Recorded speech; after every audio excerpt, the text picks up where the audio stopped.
hasieran bereziki hunkitu ninduen egoera bat izan zen. Errusiarekin beti izan dut harreman bitxia eta estua, nik nere baitatik, eta azkenengo urte edo denbora batean Ukrainiarekin ere harreman bereziki estua neukan. Eta bi herrialdeak bizi nituen, bueno, eta ditut, bi herrialdeak olako, maitasun puntu batekin, ezta? Eta batean ikustea bi herriak elkarren artean gerran sartu direla, edo bata bestearekin edo bestea bestearekin hortan nahi sartuko, baina bien arteko gerra bat piztu dela, hasieran benetan ezinegon handia sortu zidan egoera bat izan zen, eta nik nere baitatik negar egin nuen egoera bat izan zen.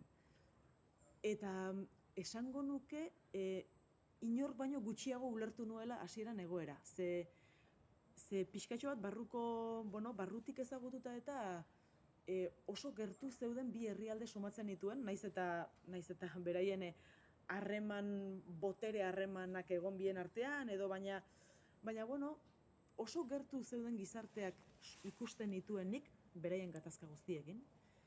Eta enuen uste hau gertatuko zenik. Eta, gertutik ezagututako ukrainiarrak ere oso harrituta zeuden gertatutakoarekin.